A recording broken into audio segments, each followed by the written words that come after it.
A Sport Clips haircut makes any guy feel like his hair has its own walk-up music. Maybe you play sports. Maybe you play sports online. Whatever your sport is, check in online at sportclips.com/check-in and get your hair in the game. This is the Best of Golic and Wingo podcast.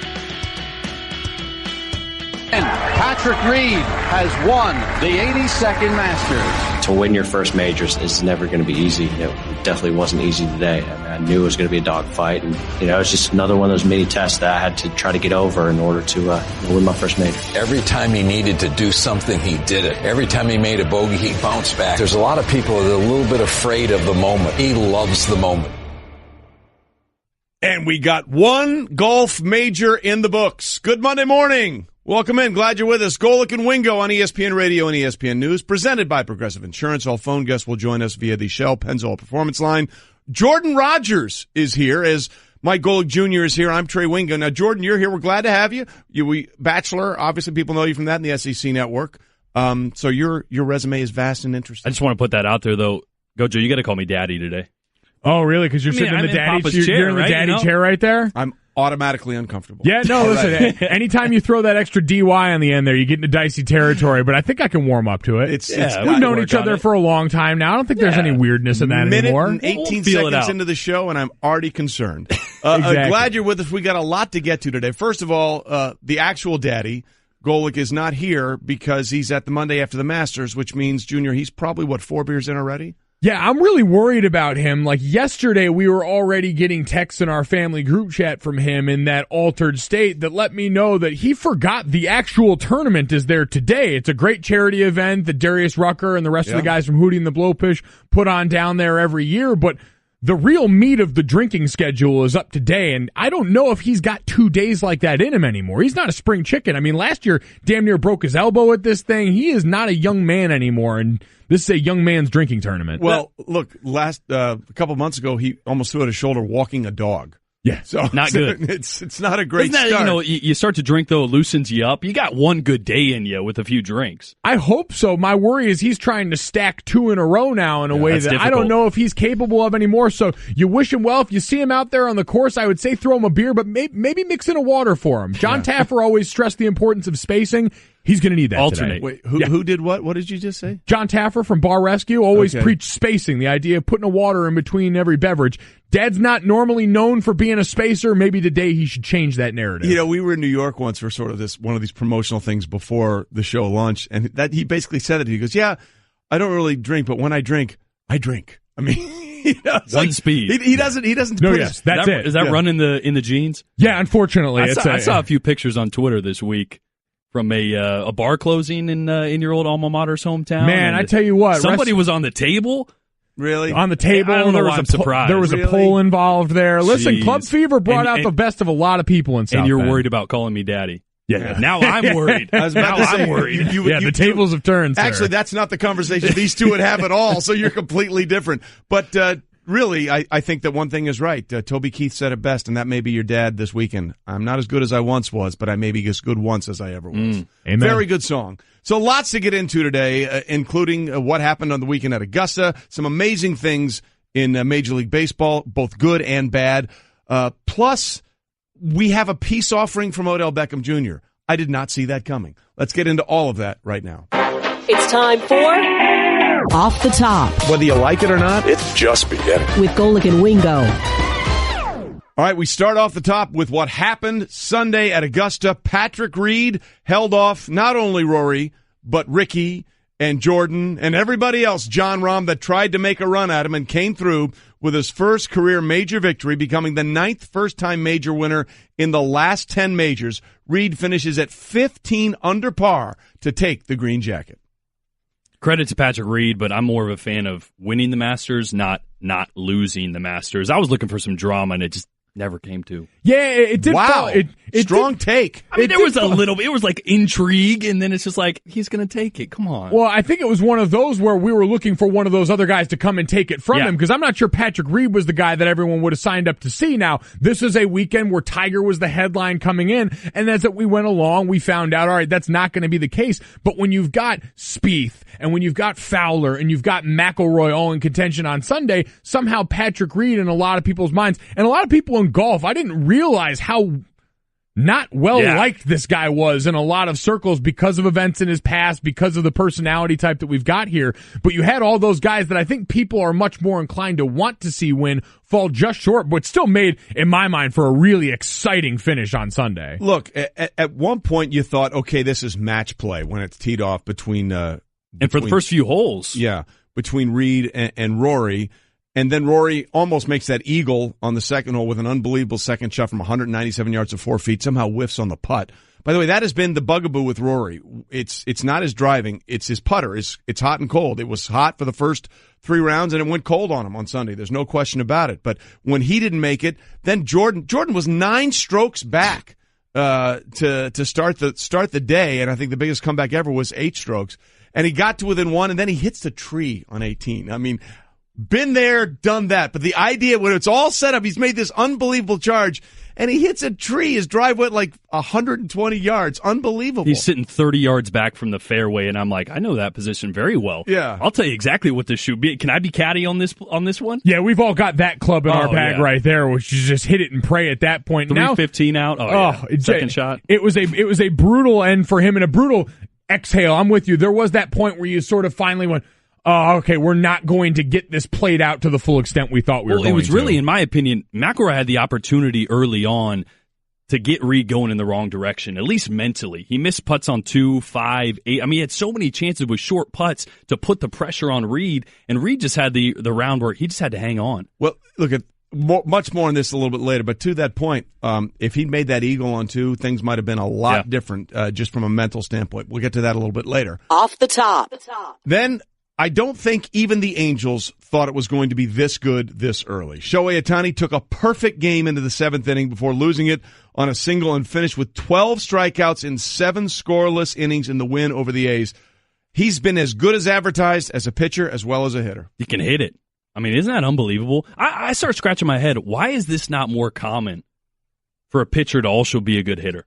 Is it that specialized? Well, I think we've seen specialization sweep across all sports, and especially in baseball, where among the ranks of pitchers, we're not even getting guys that we're going to allow to go the distance anymore. We've gotten so many roles just inside of that one realm that expecting someone to go out and hit the same time just seems like a waste of time for this right now. And that being said, it makes it all the more special when you've got a guy doing something we haven't seen in damn near 100 years, 99 years, the first guy in the live ball era now to get 2 wins as a pitcher and hit 3 home runs in his team's first 10 games. So the unprecedented start after a drought in spring training that I think we now have to leave in the past. But it is early. It is early, but he's considering what he did in spring training, especially from a pitching perspective, and what he's done in his first 2 starts is remarkable. I mean, look, this is like someone being Chuck Bednarik today in the NFL, who, by the way, played center for the Philadelphia Eagles and then was their middle linebacker, went both ways. Just doesn't happen anymore. There's only been 3 people that have had 2 pitching wins and 3 home runs in the team's first 10 games. Shohei Ohtani in 2018.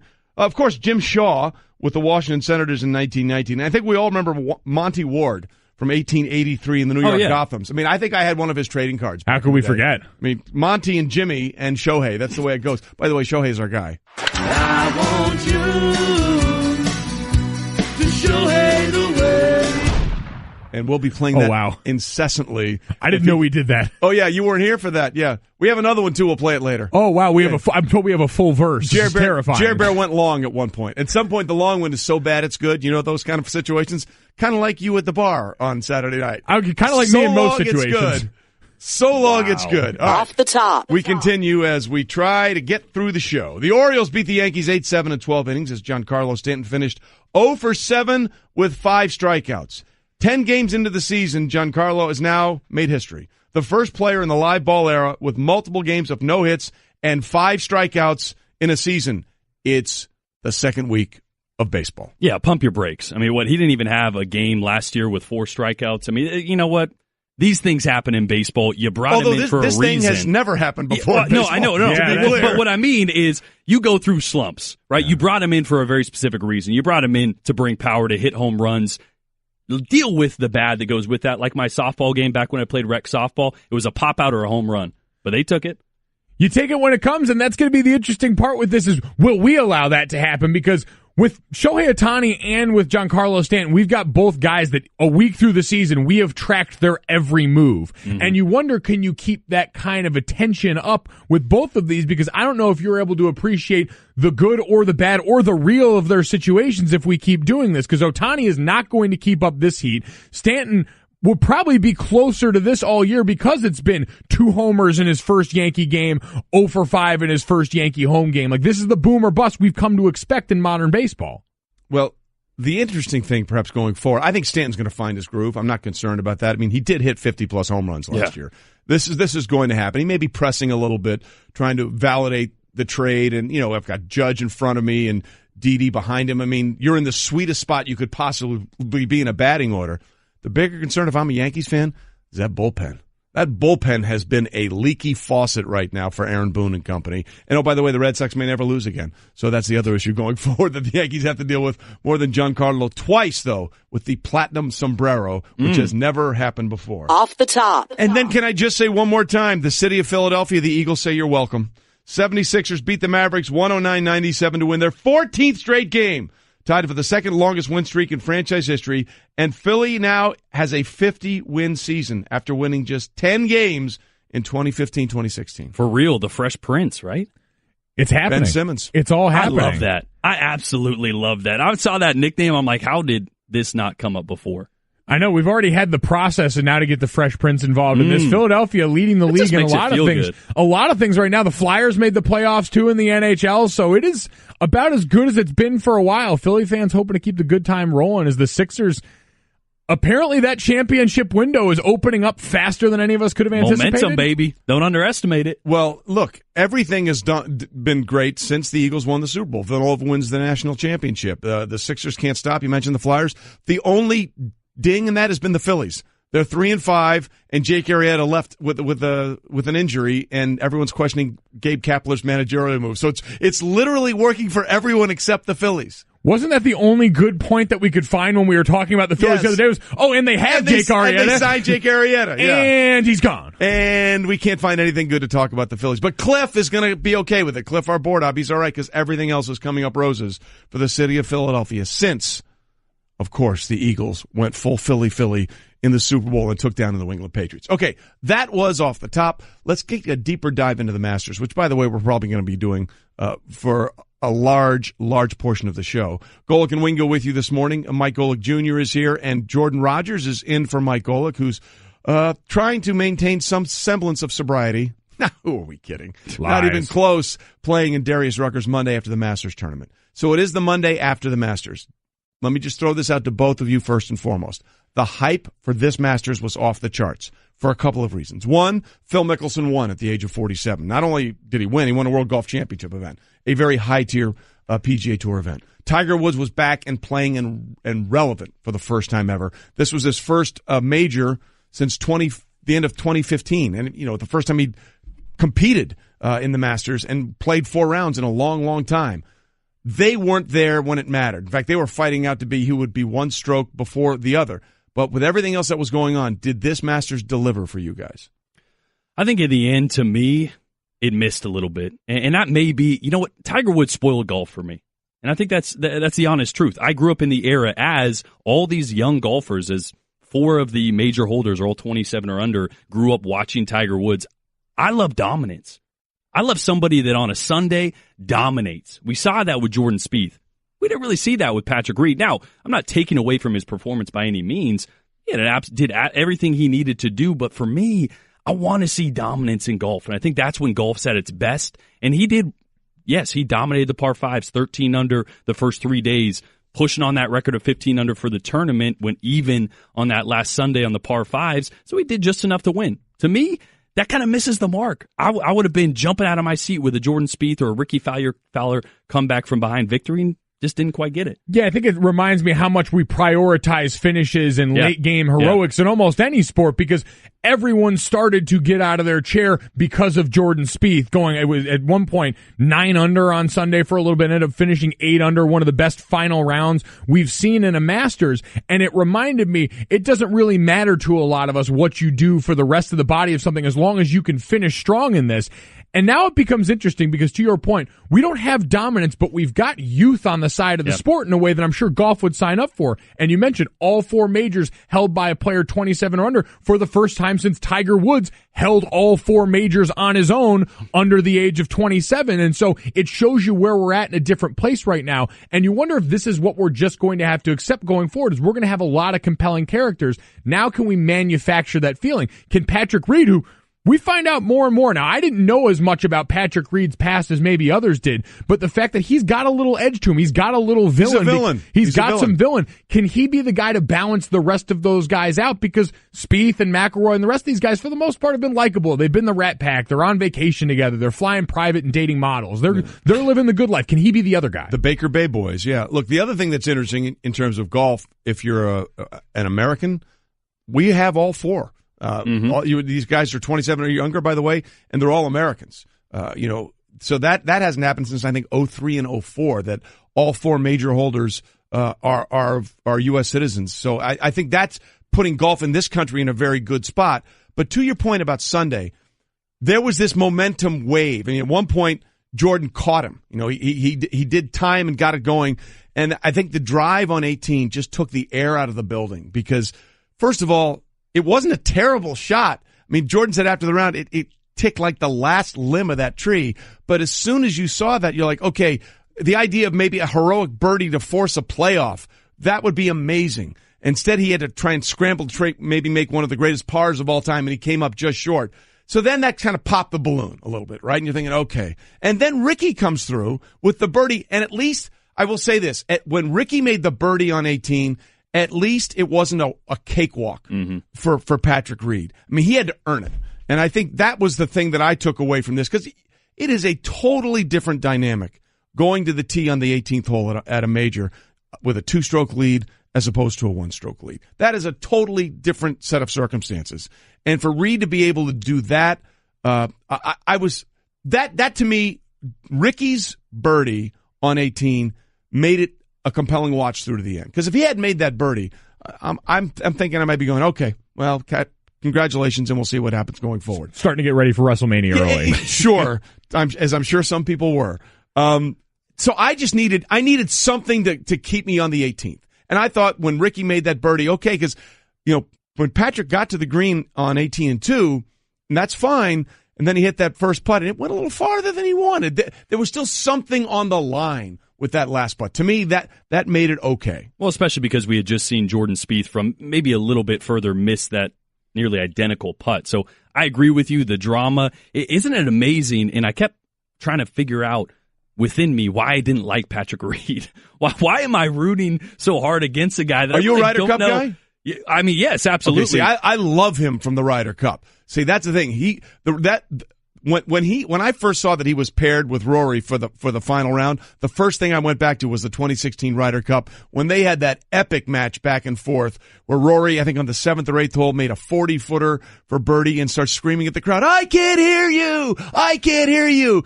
And because he thinks he's won the hole, and then Patrick Reed drops in a 40-footer and just wags the finger right back at him. It was like WrestleMania. The Ryder Cup was like WrestleMania for 7 or 8 holes with those two guys going. So I knew that part of it, and I knew he had that edge. I guess a lot of people didn't really know that much about him, right? No, I learned a bunch about him, and a lot of it is not what I think most people had in mind for a guy that, looked kind of like a jovial character. I think portly was the word I got heard thrown around, and I say that affectionately as someone who has come from Chunky, very portly lineage. Chunky is another way to look at it. Yeah, but exactly. He doesn't look like the guy that would be as villainous, and he's out there wearing bright pink on Sunday. We know because Nike's not letting anyone wear that red that he had donned on Sunday, almost troll-like for a very long time. Well, he did it because it was an homage to Tiger Woods. I mean, he's been doing that since he came onto the scene, really in 2014 as a professional golfer. But I will say this: we did get the drama you always want for at the Masters. Well, we always hear the Masters doesn't start till the back nine on Sunday. And quite frankly, that proved to be true again on Sunday because you're right, Jordan. It was sort of a back and forth whatever on the front side for Patrick Reed. He was just basically treading water. And then he admitted when he got to the back nine, he heard those roars that everyone else was hearing. First, it was Jordan making a run. And then next thing you know, you hear a little cheer on 13, and you look up, and now Ricky has made a birdie. And now he's within 2. And then, when I was walking to 18T and I heard the big loud roar, I knew. I knew that, okay, well, Ricky just made birdie, and now you have to play 18. And that was the point. To play 18. I mean, that's him basically saying, if I had a 2-stroke lead, there's no way I'm messing this thing up. I mean, you have to go full Van de Velde to mess up a 2-stroke lead at the Masters. For those that don't know, John Van de Velde, 1999 Open Championship at Carnoustie, where the Open will be this year, had a 3-stroke lead on the tee on the 72nd hole and somehow botched it, made a triple bogey, and ended up losing in a playoff to Paul Lawrie, who started the day 10 strokes back. That's how crazy it was. So anyway, congratulations to Patrick Reed. We'll get a lot more into his win a little bit later. But what about the guys that weren't there? Patrick Reed, by the way, protecting the lead is brought to you through the final round, and he did that he protected the lead, brought to you by ADT. We're going to have to start that one over again. Hey, Patrick Reed protected his lead through the final round and captured the green jacket. Boom! Protecting the lead is brought to you by ADT. Considering home security, consider this. For 140 years, ADT has helped stop more crime than any other home security company. Visit ADT.com to learn more. Thank you, my friends at ADT. Golic and Wingo. And Wingo. Mm-hmm. Trey Wingo and Mike Golic Sr. Golic and Wingo with you. Jordan Rodgers, Mike Golic Jr. and Trey Wingo here. Scale of 1 to 10, how concerned are you about your dad right now? I'd put it at probably a 7 right now. Strong 7. I'm counting on the veteran presence here taking hold. This is a guy that's seen a lot of long days like this. Yes. I just worry that at some point, even that savvy veteran experience kind of crumbles under the weight of your own breaking down body because he hit 50 and all those old playing injuries came back. Those are all a factor right now, and those all come into play, especially when you try and throw booze on top of the situation. How is he a golfer? So, drunk or sober, he's going to shoot mid-90s. Yeah. That's it. That's where he's going to be either way. And you talking about not taking yourself too seriously, that is him on the court. If it's not going well, he'll pick it up and keep moving for the sake of the greater good. It's a war of attrition for him, though, yes. to make it through 18. It's just a war more than anything else. It's him against himself, as it is for most of us when we play golf. But again, one of the things we're tracking today, I'm curious to see what the numbers will be for the Masters because the hype was off the charts. Look, the Masters is always going to be the highest rated of all 4 majors. It's just the way it is. It has a special place because it's the first. I think it feels like, hey, spring has finally come everywhere across the country. What the people always say at their club, pre-Masters rounds don't count. I mean, it doesn't really matter. We're just shaking off rust.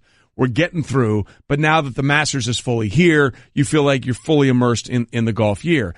And I think for a lot of us, we got extra immersed in this Masters because not of the young guns out there, but because, as you alluded to on First and Last this morning, Junior, there was that little whiff in the air of nostalgia. You had Phil Mickelson winning at 47, a World Golf Championship, and then you had Tiger Woods being relevant. And why is that significant? Because when Tiger Woods is relevant, nothing else matters. It sucks all the air and all the eyeballs out of everywhere else it could go, and you put your eyes on Tiger. He finished at 1 over, was never really a factor in the tournament at all, but the fact that he was in the tournament and actually playing to Tiger, that was a significant victory. Oh my God, it's I was alluding to it earlier that it's been a couple of years. I've just been coming here just to eat. And to now be able to play this golf course and to be able to tee it up and play in the Masters, this is, one of the greatest walks in all of golf.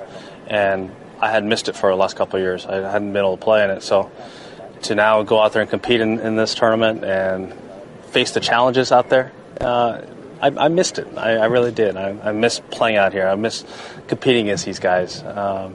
It's such a great event and the best run event in all of our sport. Well, I think we can clearly say that the majority of golf fans and just Tiger fans in general missed seeing him out there doing it. So let me ask you guys this question because I have my own theories. Was he a disappointment? over these 4 days? I don't think so. To me, I really don't even look at his final score, and it was great. And yeah, the nostalgia in me wanted him to be competing through the weekend. Once you found out that wasn't the case, to me, I started watching his swings because the last few comebacks for Tiger, it wasn't him. It was a harnessed, it was a careful swing. I saw a Tiger that looked healthy. After 4 back surgeries, I saw a guy that was letting it rip off the tee. And to me, that told me more, even with his putting struggles, even with struggling with his irons, that told me more about where he is moving forward than his score, than anything really, especially because of what he looked like and what a shadow of himself he looked like the past few times we've been excited about this quote-unquote comeback. Yeah, it's nice to hear Tiger excited about all the right things, and to your point, I'm sure that's what he's going to take away as he continues to stack rounds where we don't see him doubled over in pain on the side of a tee box. The problem is that the rest of us jumped ahead of that. And this is what I wanted to guard against at the beginning. The first time we saw Tiger come back was, let's keep it the focus there on how the swing looks, on what the development is for this guy coming back. Not, all right, we've gotten monster ratings for a couple of the tournaments that he's been in contention for on Sunday. Let's expect that to translate to the Masters, because I feel like that's where we're at, and it can't help from that perception, from that level of expectation, to feel like a bit of air got let out of the balloon. I think we all jumped the gun. Yes. And raising both hands here. Guilty as charged. Added a few too many files to the folder, huh? Correct. The Tiger folder stays the way it is. Nothing has been added there because he didn't win. But, you know, we had Brandel Chambly on, who, by the way, joined us a little bit later on the show, after he competed at the Honda and came in, I think, tied for 5th. And we asked Brandel, hey, when do you think you'll win again? He said the next tournament out there. So it wasn't just us. It was guys that supposed to know a lot more than us had us thinking, Tiger. Oh, he looked good. Yeah, I got a Tiger folder, okay? Tiger Woods, yo. So we were all in on the train, and the ratings were all in on the train. The Valspar, which, by the way, is a fine event and great paint. If you're going to paint the house, use Valspar. It's wonderful. But they had a rating for the final round on Sunday when Tiger was in contention that was higher than the final Sunday of 3 of the 4 majors last year. The only one it didn't top was the Masters, because, as we said, the Masters every year peaks it. So I think we all bought into it too, because we wanted it to be true. I think the one who nailed it was Curtis Strange. Curtis was asked before, who, by the way, will join us in about an hour, was asked before the Masters began, hey, what's a reasonable expectation for Tiger? And he said a top 10 would be miraculous. And you know what? He was right, because it's there's golf, there's competitive golf, there's tour golf, and then there's championship golf. And Tiger had not been in a venue. I don't care how many times you've done it before. If you haven't been in an arena like that for a long, long time, it is a different dynamic. And I think we saw over the 4 days with Tiger that the idea of competing at a championship level is still a little bit away from him. Jordan, I'm interested in this question because I was thinking about this morning as it relates to Tiger and how much he still means to us. Because I'm with you. I came up in a time period where in Major League Baseball, it was the home run races. It was all of those big, compelling characters. Guys like Barry Bonds that were so great that you couldn't ignore them, but personality-wise, you weren't always a fan of either. And I feel like that was what Tiger offered us, is the best of a little bit of both of those. And so my question is now, how much is he worth to us? Would you take, as a golf fan, if you're the game of golf in general, one more Tiger Woods major, just one more moment to see him get over the mountaintop? Or would you rather finally see Jordan Spieth or Ricky Fowler or one of these guys rattle off 3 or 4 majors in a 2-year span to really start to take hold, that dominance? Would you rather have, or we would rather have, new dominance or just one more peek back at what was with Tiger Woods? Because I'm not sure the answer still isn't Tiger. Yeah, I think if you asked me Thursday, I'd say Tiger. I think now, going through this weekend, and this is what, the 3rd, 4th time that I've been excited over the past 5-6 years about Tiger being Tiger again, I'm past it. I'm over it, because right now, I think it's bad for golf. I really do, because people like you and me sit here and we want this to be Tiger Woods. We want to see that dominance, and we miss a Patrick Reed performance where I was scoffing at it earlier. I'm trying to figure out if I even like the guy. I can't even appreciate a Masters win by a guy that did everything he should have, because I'm still nostalgic about how Tiger dominated his comebacks, the Mamba mentality, to throw a Kobe reference out there. And it's ruining golf for me. And I think it's ruining golf for a lot of people. So, yeah, Thursday, I would have loved to see it. But after a weekend, I'm happy to see Tiger compete. I'm happy that he can compete and be comfortable. I'm happy that he was healthy or looks healthy. It'll be soon to see. But I don't think it's great for golf, and it's not great for me as a golf fan. Well, I would tell you the sponsors think it's great for golf. Everyone lines their pockets. Every other player on tour is very happy that Tiger's out there because they all have nicer houses and nicer cars and nicer annuities and nicer retirements. But when do we stop? When do we stop thinking that Tiger's going to come back? And those are separate things. Yeah. Those are separate things. I mean, look, golf is in the position where people can make money the way they're making money because of Tiger. I don't know if Tiger's ever going to come back. Because let's be honest, we always say, oh, who's the next Tiger? Well, there may not be a next Tiger. Right. I mean, look, as good as Jordan Spieth is and as good as Rory McIlroy can be and as good as maybe Dustin, they're never going to be what Tiger was. They're never going to be it. Now, 25 years from now, there may be a guy like that, but none of these guys are ever going to be that good. The only one that has a chance is Jordan Spieth because he has a chance to win as many majors at the age of 25 that only Jack and Tiger have done. But even if Jordan Spieth competes, to your point, Junior, even if Jordan competes on the same level as Tiger, on that level of excellence on the course, he's never going to be that same figure that Tiger was. I mean, when Tiger came on the scene, first of all, his first press conference, hello world, when he stepped onto the Milwaukee Open in 1996. And then when he didn't win the Pebble Beach, it was AT&T back then, it might still be, he said, look, second sucks and third is worst. Okay? And then Curtis Strange said he'll learn. No. We all learned. We all learned that this guy had a different set of expectations and a different dynamic that set us in a different course. So I'm all in for seeing anything that gives me that whiff one more time. I was going to say, Trey, did you just get a little misty-eyed over there? I thought I saw a glimmer of a tear up there as you talked about Tiger of yesteryear. It's people keep looking for it to happen again. It may never happen again. He made 143 straight cuts. Think about that. 143 straight cuts. Some guys try and go 6 times without making the cut, and they're the best in the world at what they do. Golic. I tell you what, a great sports night last night, no doubt about it. And Wingo. What a day, what a show, what a time. 1, 2, 3, 4. Hey everyone, Mike Golic here. Support for the Golic Wingo podcast comes from our friends at Rocket Mortgage by Quicken Loans. Chances are you're confident when it comes to your work, your hobbies, your life. Rocket Mortgage gives you that same level of confidence when it comes to buying a home or refinancing your existing home loan. With Rocket Mortgage, you can apply simply and understand fully so you can mortgage confidently. To get started, go to rocketmortgage.com/Mikes. Equal housing lender, licensed in all 50 states, NMLS consumeraccess.org number 3030. Next. You're holding up the line, ma'am. What did you say? You're next in line for the water slide, ma'am. Feet forward and enjoy the ride. Okay, dearie. This does look fun. Whee-oh! You melted me. I've melted. The Wicked Witch of the West on a water slide? Surprising. What's not surprising? How much you could save by switching to Geico. See what you've done. Oh! Geico. 15 minutes could save you 15% or more. All right, Golic and Wingo here with you on ESPN Radio and ESPN News. We are presented by Progressive Insurance. All phone guests will join us on the Shell Pennzoil Performance Line. It's time now for some serious Straight Talk, brought to you by Straight Talk Wireless. Best phones, best networks, no contracts. Well, boys, we've had a good old standoff since the end of last season, really, between the best player on a team and the team. And that would be Odell Beckham Jr. and the New York Football Giants.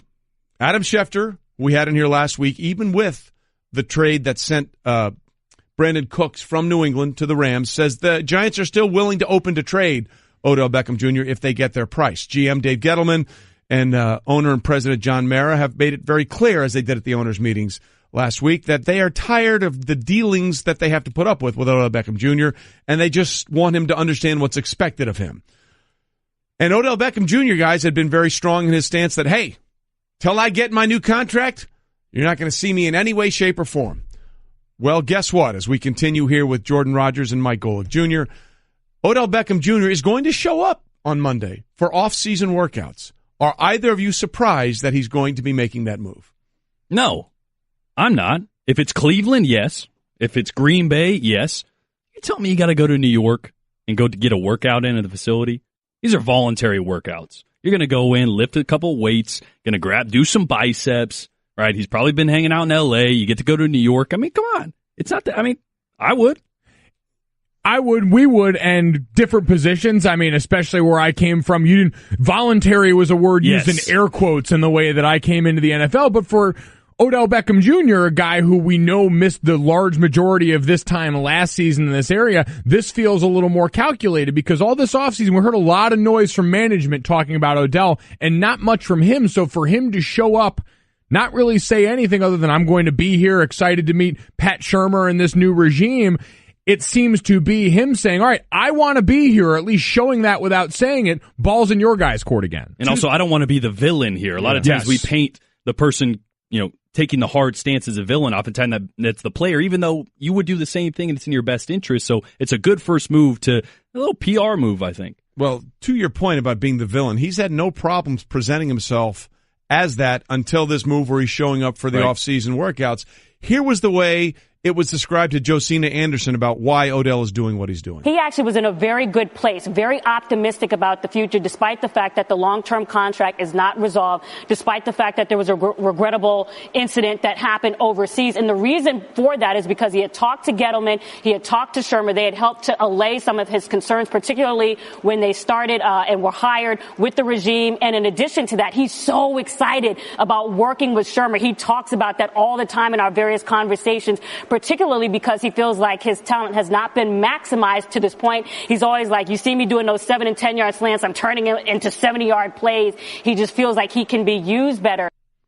There's a lot to get into there, and we're going to do that now because I would ask anyone who's seen Odell Beckham Jr. play over the last 4 years, how has he been underutilized? Are they not throwing him the ball? So I think we need to peel back the onion there a little bit on what Odell's people are telling Josina, because this sounds much more like, hey, maybe I realized that you guys were serious about some of this stuff, and maybe I want it to work here, so maybe I need to make the first step. Because I would challenge anyone to say, how are they not using him enough? When has he not been getting the ball enough? When he was with the Giants. Well, maybe, I don't even know if it's about enough or if it's about how, to his point. And that would be something we would have to go back and take a much deeper look at and say, what kind of routes is he majoring on all these different things? Because I'm sure there's part of him that looks at Pat Shurmur and the offense he came from in Minnesota and says, man, you made those two guys stars out there, and Thielen and Diggs, guys who are half as talented as I am in that offense. All right, game on for what we can accomplish here. Game on for what I think I'm capable of in an offense like that took as many deep shots as they did. You know I've got that juice and then some, so there might be some genuine excitement about the pairing. Yeah, I just think it's naive to think or have someone tell you that you're not getting utilized when you're possibly the best talent in the NFL. You have a multi-Super Bowl winning quarterback. You think you're not being utilized? Go hang out in Cleveland for a little while and tell me how you're going to be utilized. You have, and I get it. I think top down with McAdoo, there was a lot of problems. I do think Shurmur is going to breathe some life into there, but these are all NFL coaches. When they sit down behind closed doors, their job is to get the best players the ball, and you have a quarterback that can do so. Get out of here with that. I don't buy it. Let me put it this way. Pat Shurmur has been the head coach of the Giants for what? 2 months now? 2.5 months? And he hasn't been excited about working with Pat Shurmur until apparently he's coming to this offseason workout. So suddenly something changed to him be a little more excited about working with Pat Shurmur. What could that possibly have been? Golic and Wingo. It was all sort of one big giant Jell-O mold. It's very interesting where that went. Brian Windhorst joining us now. Brian, thanks for being with us. First and foremost, how much are you buying into the Sixers and what they've been able to do and sort of create an aura around this team with a 14-game winning streak and now a 50-win season after what was the process has turned into potential? Trey, it's a really fair question, especially because they haven't missed a step since losing Embiid, who a lot of people believe is still their best player, although Ben Simmons has been phenomenal. They have continued to win and continue to win playing their style. And they are a big mystery because, number one, they don't have much playoff experience on their roster. And that always shows up in the postseason. But they've also been able to be so flexible without Embiid, and they play elite-level defense. They've been the number one defensive team in the league since January 1st. They have all kinds of length. They have the recipe for what you would expect for a team that would be successful in the postseason, and they're playing their best basketball. My experience tells me that their experience will matter, but I also am sitting here saying the steal sign is being shown in the Eastern Conference. Could they be the one to do it? I'm going to wait and watch. Well, it is fascinating, Brian, because sometimes what you don't know can be just as important as what you do know. Because if you've been around for a while, you start thinking about things in a different way. When you're a young team that, hey, let's just let it all hang out there and see how it shakes, sometimes the victory for the uncluttered mind can be the best possible thing. Yeah, and I don't want to overreact to any single regular season game, but that victory over the Cavs, which knocked them into the side of the bracket where they're going to play a lesser team in the first round. They might have gotten India, and they still have to win their last two games, but if they do, they get a lesser first-round team than Indiana, who's playing very well. Then they're on the same side of the bracket as the Celtics, who are just, they're gutty and they're gritty. They just lost to the Hawks at home yesterday. They're a shell of what there should be. I don't want to say it's a bye, but going on the other side of the bracket and having to deal with the Raptors and the Pacers, much more difficult. And so in addition to the fact that I've been very impressed with the way they're playing, they have manufactured and with some fortune smiling on them after years of bad fortune, they have guaranteed themselves the easiest setup. Well, they haven't guaranteed it. They got to get there. They got to win the last two. But if they win these last two games, they have set themselves up with the best path to the finals of any team in the NBA. And for a team that's the hottest team in the league with the best path, you have to pay attention to that, and I certainly am.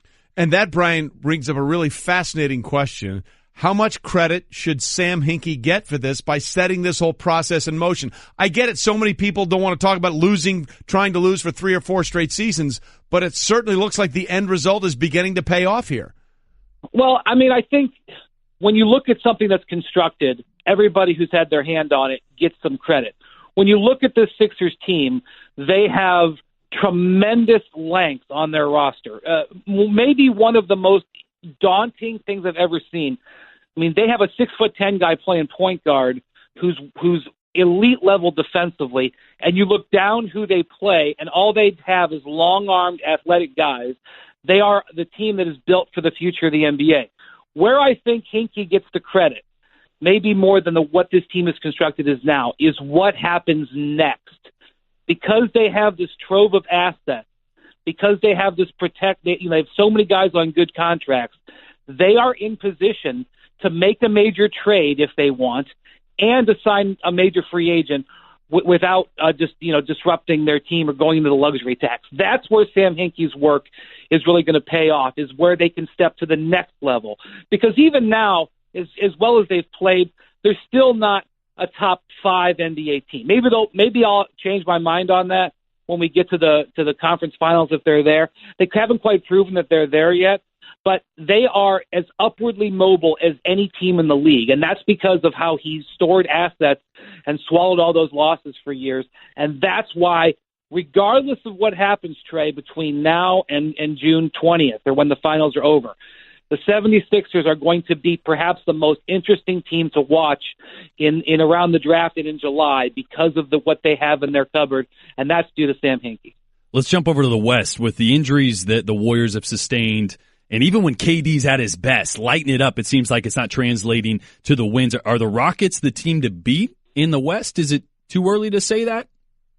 You know, Jordan, I feel like the Warriors and the Cavs, it's kind of like a contractor who's in the middle of redoing your kitchen.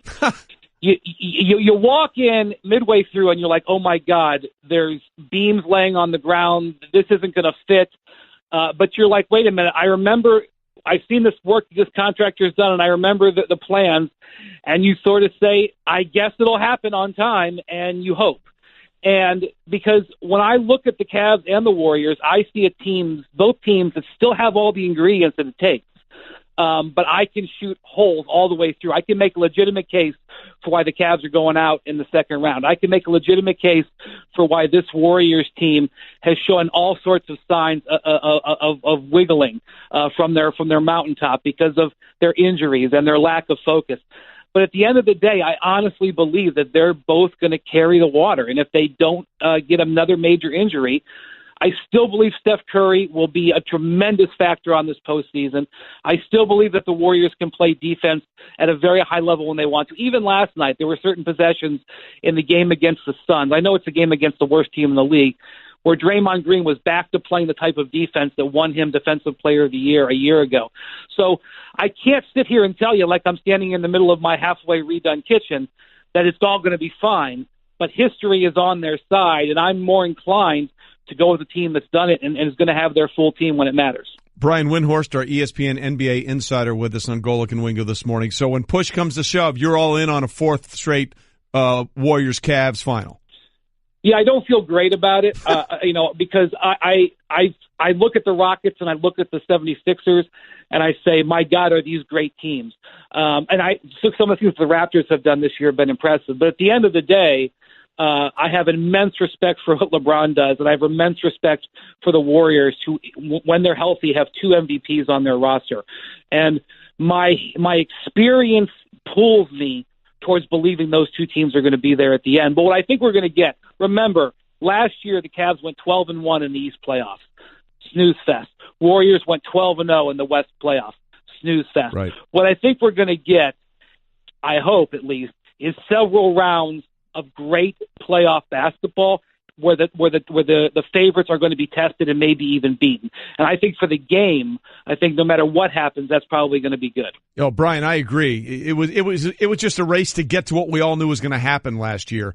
So then the question becomes, okay, what is more of a concern to you for these 2 teams? Is it the relative health of the Warriors, who continue to the war of attrition, playing all these games all these years in a row, no matter what sport it is, it can wear you down. So is it the health of the Warriors or the uncertainty of what Cavs team are we going to see game in and game out? Which one is more of a concern for you?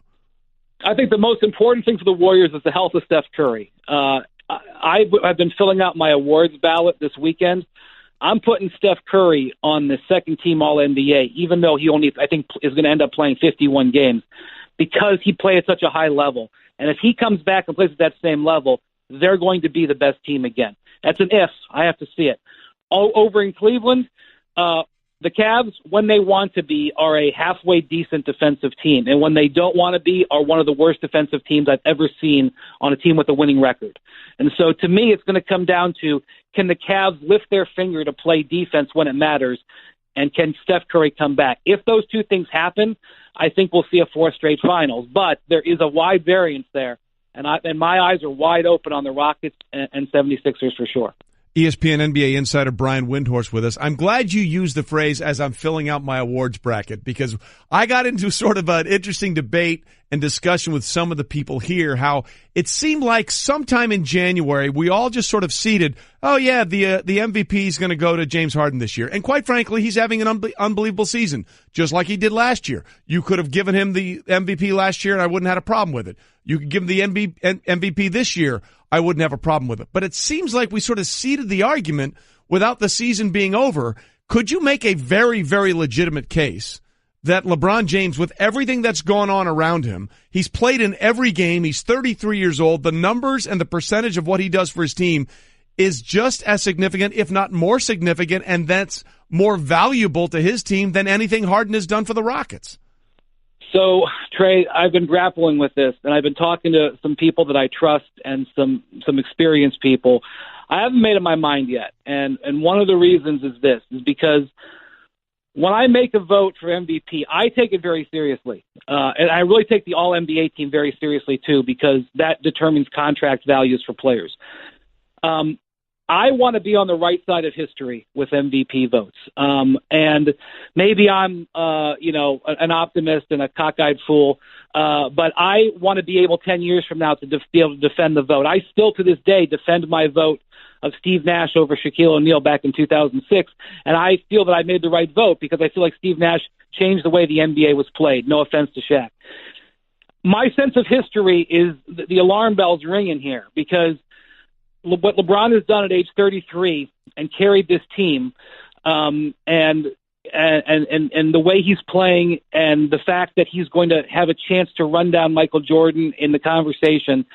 In 10 years, am I going to regret if I go with James Harden now? The answer is I might, and that's a serious consideration for me. Beyond, I mean, you can make statistical cases for both sides. Trust me, they're out there. You can go find them, and if you want to create a paper, you could turn in a paper that defends either one based on stats. I'm going to push the stats aside and just based on what I'm seeing. I've also never seen anybody dominate several aspects of the game the way James Harden is this year. He's playing a level offensively, especially in an isolation offense, that maybe the NBA has never seen. And his proficiency at dominating on that level is maybe as high as LeBron's ever has been in any aspect. So I'm really struggling here with how to put the sense of history in it and how to put what James Harden has done. The thing about it is that it is not a historical award. It is not a career body of work award. Ultimately, when you submit your vote for the 2017-18 season, and that season runs from October all the way through April. And what happens in January and what happens in November is just as important in that body in a lot of ways as March and April. And so because of that, I do believe that the entire season, the 6-month season, James Harden has the edge on LeBron. And I'm probably going to end up going that direction, but I have been concerned about the history. And if LeBron walks away from this game with only 4 MVPs, and yet I felt like he was the best player year after year for 10 years, I don't know how I feel about that. So when do you have to have your vote in? When do you need to make your decision by? Well, technically by Wednesday, but I'm going to tell you that the NBA is going to start rattling our chain by this afternoon. And I'm not one of these guys who likes to turn it in early. For example, 2 weeks ago, Trey, I kind of was making a case for Donovan Mitchell over Ben Simmons for Rookie of the Year because Ben Simmons got a development year last year. I was having trouble breaking the tie, right, and I was leaning towards Donovan Mitchell. Then Ben Simmons has had an incredible finish without Joel Embiid, and now I'm going with Ben Simmons. So I do care about these kind of things, and I take it seriously. And Coach of the Year ballot, for example, is very difficult to figure out, and you may want to see where some of these teams finish. We still have a lot of liquidity in the standings. But the NBA will be rattling the chain for me today. About 4 o'clock, I'll get an email saying, hey, by the way, your ballot's due. All right, well, we need you to tell us on this show when you decide that vote, who that vote is getting to. That has to happen, Windy. We can negotiate that. Everything's negotiable. By the way, I'd just like to throw out Russell Westbrook is 34 rebounds shy in his last 2 games of having a second straight year with averaging a triple-double, which has never happened before in NBA history, and he's not even being part of the consideration really for MVP again this year. Brian, we appreciate you being with us, man. I look forward to hearing how this shakes out in your mind. Thanks, Trey. Have a good week. Golic and Wingo. Let's not expect too much. There's only one person out there that's expecting way too much out of this guy too early. We know who that is. It's his father.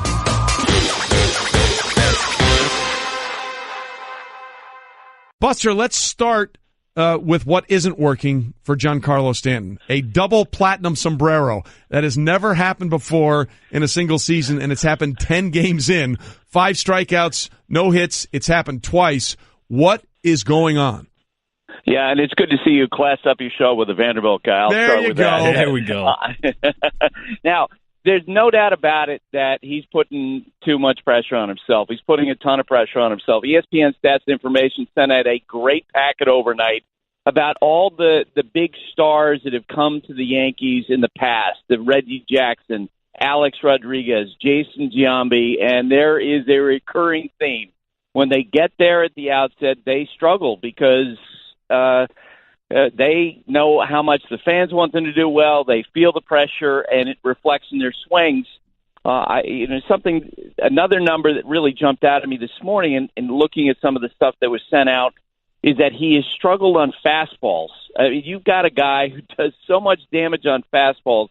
The fact that that's the pitch that is perplexing him right now tells you it's just a matter of him just calming down, of having some success, of having some ease, because all this is a big adjustment. You know, some of the writers who covered him down in Miami wondered, how is he going to deal the first time when he goes through a stretch like this, when he's got 20 idiots like me who are wanting to talk to him and have him break down his swing and all the problems that he's having.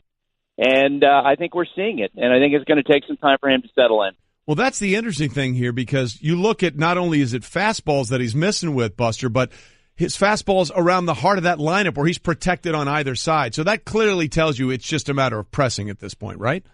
Yeah, and that's exactly what Aaron Boone said. And, I mean, he struggled to the point that we saw Buck Showalter intentionally walk Aaron Judge to get to him because he could see how much he's pressing. And I do wonder, guys, just, the first time in watching him play, having heard through the years from so many right-handed hitters about, wow, when you go to Fenway Park and you see the green monster, you find yourself trying to aim at it, and it kind of messes you up.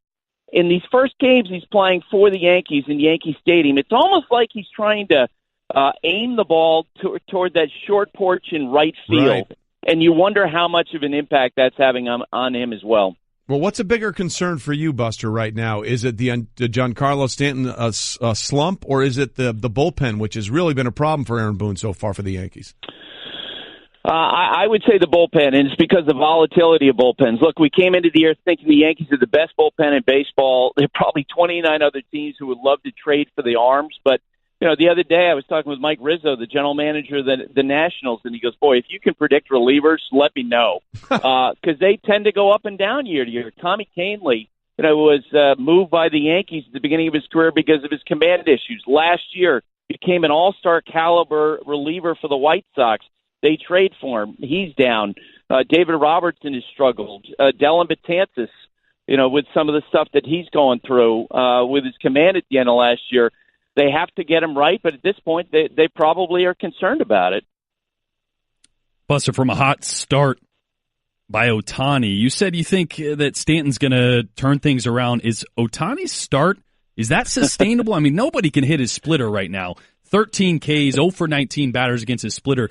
Is his success sustainable? As you just said, you think Stanton is going to come back around?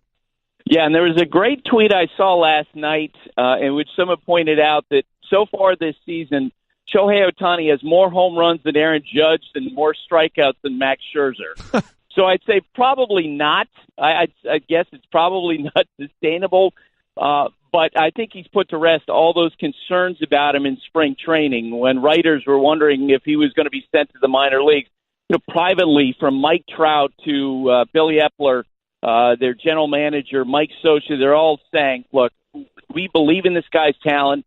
We think he's going to be fine moving forward. And that's what we've seen as soon as the season started. He got settled in. That splitter that he has, unbelievable. Hitters 0 for 19 against that pitch and the power. And Trout talked about that the first time after he took batting practice with him. He said, you have to remind yourself when you see this guy driving the ball 450 feet, oh, yeah, he also throws 101 miles per hour. Third highest average fastball velocity so far this year in the big leagues. And so that's the thing, Buster, does he have enough variability in his pitches to not get figured out? We see pitchers that come in with a huge curveball and they're great for a year or two, and then hitters start to figure that out. Does he have enough of the fastball and the splitter to stay sustainable for many years? Jordan, no doubt about it. I mean, that's one of the great things about him is that he's got actually a great breaking ball. We're seeing how hitters are struggling with that splitter, and to have a fastball and to have that variation in speeds between his off-speed stuff and his fastball gives him a great chance. And remember, he's only 23 years old. He's still learning the league. He's still learning how to pitch. Buster Olney with us, the Baseball Tonight podcast, part of our Sunday Night Baseball crew as well. So what's been more impressive to you, the way he's been pitching or the way he's been hitting? The way he's been hitting, to be honest with you, because there was no doubt among teams that were interested. And, let's face it, all 30 teams would have loved to have had him. But there was no doubt in the minds of a lot of evaluators that he was going to be an elite-level starting pitcher.